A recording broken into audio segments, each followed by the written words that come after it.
प्रिय विद्यार्थियों, second paper के अंतर्गत फील्ड व्यू में आज का हमारा टॉपिक है एम.एन. श्रीनिवास की संस्कृतिकरण की अवधारणा, sanskritization by doctor M N. Srinivas. इससे पूर्व वाले वीडियोज़ में हम क्षेत्रीय अध्ययनों के महत्व को देख चुके हैं और क्षेत्रीय अध्ययन के अंतर्गत भारतीय समाजशास्त्र में एम.एन. श्रीनिवास और जी.एस. घुरिये जैसे विद्वानों के नाम उल्लेखनीय हैं। Professor M.N.. श्रीनिवास दक्षिण भारत के प्रसिद्ध समाजशास्त्री हुए हैं और फील्ड व्यू के अंतर्गत उनके दो टॉपिक्स हमारे पाठ्यक्रम के अंदर हैं, एक संस्कृताइजेशन और दूसरा है वेस्टर्नाइजेशन।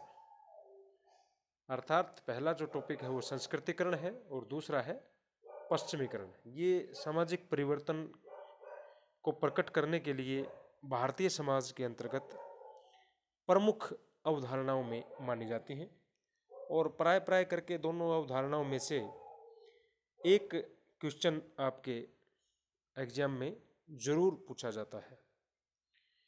तो इन दोनों अवधारणाओं की चर्चा करेंगे हम आज इस वीडियो में। संस्कृताइजेशन फर्स्ट देखते हैं कि संस्कृतिकरण की अवधारणा वास्तव में है क्या। भारतीय समाज में परंपरावादिता और प्रगति के बीच संघर्ष हमेशा रहा है, परंतु सामाजिक परिवर्तन इसके उपरांत भी होते रहते हैं और होते रहे हैं। ग्रामीण समाज भी परिवर्तन से अछूता नहीं है। यहाँ पर विभिन्न जातियों में उतार चढ़ाव की एक प्रणाली पाई जाती है और एक जाति दूसरी जाति की तुलना में ऊंची अथवा नीची मानी जाती है। ये भारतीय समाज में सदियों से रहा है जातिगत संस्तरण। यहाँ पर निम्न एवं मध्य स्तर की जातियों में किसी उच्च जाति या जातियों के जीवन के तरीके अथवा संपूर्ण जीवन विधि अर्थात टोटल वे ऑफ लाइफ के अनुकरण करने की प्रवृत्ति पाई जाती है। इस स्थिति को व्यक्त करने के लिए एम.एन. श्रीनिवास ने संस्कृतिकरण नामक अवधारणा को विकसित किया। इस प्रक्रिया का प्रभाव देश के विभिन्न भागों में देखा जाता है। सर्वप्रथम हम इस शब्द का प्रयोग कैसे कहाँ हुआ उसको देखते हैं। एम.एन. श्रीनिवास ने दक्षिणी भारत के कुर्ग लोगों के सामाजिक और धार्मिक जीवन के विश्लेषण के लिए इस शब्द का प्रयोग सबसे पहले किया था। एक अवधारणा के रूप में इसका प्रयोग परंपरागत भारतीय सामाजिक संरचना एवं सांस्कृतिक गतिशीलता की प्रक्रिया का वर्णन करने के लिए किया गया है। पहले श्रीनिवास ने संस्कृतिकरण शब्द से पहले इसको एक ब्राह्मणीकरण के रूप में यूज किया था, बाद में इसको संस्कृतिकरण माना गया। मैसूर के कुर्ग लोगों का अध्ययन करते समय डॉक्टर श्रीनिवास ने ये पाया कि नीची जातियों के लोग ब्राह्मणों की कुछ प्रथाओं और रीति रिवाजों को अपनाने और अपनी कुछ आदतों को छोड़ने में संलग्न है। यानी जो निम्न जाति के लोग माने जाते हैं वो लोग जो मैसूर के अंदर थे, कुर्ग लोग, विशेष करके कुर्ग जाति का अध्ययन उन्होंने किया था अपना फील्ड वर्क। चूंकि हम फील्ड वर्क का अध्ययन कर रहे हैं, विभिन्न विद्वानों के द्वारा समय समय पर भारतीय समाज को लेकर के जो क्षेत्रीय अध्ययन हुए उनके अंतर्गत एम.एन. श्रीनिवास का नाम सर्वाधिक महत्वपूर्ण है। और एम.एन. श्रीनिवास ने मैसूर के कुर्ग लोगों का अध्ययन करते समय ये पाया था कि निम्न जाति के लोग ब्राह्मणों की रीति रिवाजों को और परंपराओं को अनुकरण कर रहे हैं। जैसे अपनी कुछ आदतें हैं, शराब पीने की, मांस मच्छी खाने की आदत है, पशु बलि आदि आदत जो है उसको छोड़ने में लगे हुए थे। और ब्राह्मणों की जो आदतें हैं, जो सात्विक जो आदतें मानी जाती थी समाज में, उनको अपनाने में लगे हुए हैं।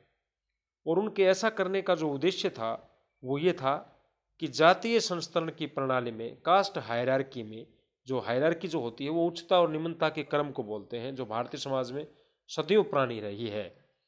और जातीय संस्तरण या जातीय उच्च नीच की प्रणाली में अपनी ही जाति को, अपनी स्थिति को, अपनी जो पोजीशन को ऊंचा उठाने का उनका प्रमुख उद्देश्य था। यानी निम्न जाति का, कुर्ग जाति का ये उद्देश्य था कि हम भी, हमारा जो स्टेटस है, हमारी जो पोजीशन है वो भी ब्राह्मणों की ही भांति ऊंची होनी चाहिए। ऐसी उनकी सोच थी, ऐसा उद्देश्य था। और इस उद्देश्य को ध्यान में रख करके वो ब्राह्मण जाति की परंपराओं का अनुकरण कर रहे थे। श्रीनिवास ने अपनी पुस्तक religion and society among Coorgs of South India, ये पुस्तक लिखी थी उन्होंने फील्ड वर्क करके, religion and society among Coorgs of South India, अर्थात दक्षिणी भारत के कुर्ग लोगों में धर्म और समाज। उन्होंने संस्कृतिकरण की अवधारणा का प्रयोग इस पुस्तक में किया था पहले। और उनके अनुसार जाति प्रथा में सदैव गतिशीलता संभव रही है। हमेशा इसमें गतिशीलता यानी कि परिवर्तन की गुंजाइश हमेशा रहती है। श्रीनिवास ने इसको परिभाषित करते हुए लिखा, अगर ये पूछा जाए हमसे कि संस्कृतिकरण की परिभाषा क्या है, तो श्रीनिवास लिखते हैं, संस्कृतिकरण वह प्रक्रिया है जिसके द्वारा कोई निम्न हिंदू जाति अथवा कोई जनजाति अथवा कोई अन्य समूह, इसमें उन्होंने 3 चीजें सम्मिलित की हैं, निम्न हिंदू जाति या कोई जनजाति यानी कि ट्राइब, या कोई अन्य समूह जो पिछड़ा समूह जो कहें, किसी उच्च जाति और प्राय द्विज जाति की दिशा में अपने रीति रिवाज, कर्मकांड, विचारधारा और पद्धति को बदलता है। सामान्यतः इस प्रक्रिया के अंतर्गत ऐसे परिवर्तनों के बाद निम्न जाति जातीय संस्थान की प्रणाली में स्थानीय समुदाय में उसे परंपरागत रूप से जो स्थिति प्राप्त है उससे ऊंची स्थिति का दावा करने लगती है। ये प्रक्रिया समझा रहे हैं श्रीनिवास परिभाषा में। यानी ऐसे जो परिवर्तन है, जो निम्न जाति जो दावा करती है संस्थान प्रणाली में परंपरागत रूप से जो उसकी स्थिति है उससे ऊंचा उनको माना जाए, ये उनकी सोच होती है कि हमें, हमारी जो स्थिति है वो ऊंची जाति के समान ही माना जाए। इस उद्देश्य को ध्यान में रख करके इस प्रक्रिया में वो ऊंची जाति की आदतों को, ऊंची जाति के धर्म को, ऊंची जाति के तौर तरीकों को, ऊंची जाति के व्यवहारों को दैनिक जीवन में, सामाजिक जीवन में अपनाते हैं और ऊंची स्थिति का दावा करने लगते हैं। सामान्यतः बहुत दिनों तक, बल्कि वास्तव में बहुत लंबे समय तक, 1 या 2 पीढ़ियों के बाद उनके दावे को सच मानते हैं और उनके दावों को सामाजिक स्वीकृति मिल जाती है। कौन सा दावा? उनका ये दावा कि हमारी स्थिति और हमारा सामाजिक परिस्थिति यानी कि हमारी पोजीशन भी जो है समाज में इस अमुक ऊंची जाति के बराबर है, ये दावा करने लगते हैं। और ये उनका ये दावा जो है सामान्य रूप से 1-2 पीढ़ियों के प्रयास के बाद उनको सामाजिक स्वीकृति मिलती है। सामाजिक स्वीकृति कौन देता है? पूरा समाज, यानी ऊंची जातियों में ये मान्यता मिल जाती है कि ये रीति रिवाज भी जो है ये लोग भी परफॉर्म कर सकते हैं। तो काफ़ी बड़ी विस्तृत परिभाषा है। उसके अंतर्गत एम.एन. श्रीनिवास ने समझाने की कोशिश की है कि प्राय निम्न हिंदू जाति या अन्य कोई पिछड़ा समूह अथवा कोई जनजाति, 3 चीज़ों को सम्मिलित करते हुए वे मानते हैं कि लगातार दावा करते हैं ये लोग ऊंची स्थिति में जाने का, और 1-2 पीढ़ी के प्रयास के बाद इनको ये सामाजिक स्वीकृति मिल जाती है। उसके बाद संस्कृतिकरण की विशेषताएं, main features and characteristics of Sanskritization. संस्कृतिकरण की विशेषताओं के आधार पर इसको और स्पष्ट रूप से समझ में आ जाएगा आपको ये कि इसकी विशेषताएं कौन कौन सी हैं। संस्कृतिकरण का संबंध निम्न जातियों से है, पहली बात, पहली विशेषता। और दूसरी जो विशेषता है, संस्कृतिकरण जो है सामाजिक गतिशीलता को प्रकट करने वाली प्रक्रिया है, अर्थात परिवर्तन की गुंजाइश होती है समाज में, सामाजिक गतिशीलता को प्रकट करने वाली प्रक्रिया है। ये ऐसी प्रक्रिया है जिसमें हम गतिशील होते हैं, यानी कि परिवर्तनशील अवधारणा है। हमारी जो स्थिति है वो स्टैटिक नहीं है बल्कि डायनामिक है, स्थिर नहीं है, गतिशील है। यह केवल पदमूलक परिवर्तन, पोजिशनल चेंज को प्रकट करती है। ये ऊपर बताया गया ना परिभाषा में और अवधारणा में, परिचयात्मक में ये बताया गया कि हमारी पोजीशन को चेंज करवाने वाली प्रक्रिया है और हमारे प्रयासों से होता है। ये ऊंची जाति के रीति रिवाजों को, धर्म को, तौर तरीकों को, व्यवहारों को करने के बाद ये हमारी स्थिति में एक पदमूलक परिवर्तन होता है, positional change after long time. ये संरचनात्मक परिवर्तन से संबंधित नहीं है, ये ध्यान रखना है, ये पदमूलक परिवर्तन से संबंधित है। और तीसरी जो इसका जो प्रमुख लक्षण अथवा विशेषताएं ये मानी जाएगी, केवल हिंदू जातियों तक ही सीमित नहीं है बल्कि ये जनजातियों में भी और अन्य पिछड़े समूह में भी, अर्ध जनजाति समूह में भी पाई जाती है। ये ऊपर परिभाषा में वो प्रकट कर चुके हैं, जैसे भील आदि जनजातियों के अंदर ये पाई जाती है। चौथी विशेषता है, इस प्रक्रिया का संबंध किसी एक व्यक्ति और परिवार से नहीं अपितु एक समूह से है। ये व्यक्तिगत प्रक्रिया नहीं है, अर्थात पूरे समूह से इसका संबंध है। पांचवा, संस्कृतिकरण के कई आदर्श हो सकते हैं, ब्राह्मण, क्षत्रिय, वैश्य और कोई भी प्रभु जाति। अपनी परिभाषा में एम एन श्रीनिवास कहते हैं कि उच्च जाति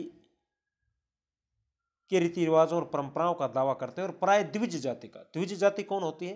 ट्वाइस बोर्न कास्ट। द्विज जाति में क्षत्रिय और वैश्य भी आते हैं, शूद्रों को छोड़ करके सभी जाति जो है द्विज जाति मानी जाती थी भारतीय समाज में।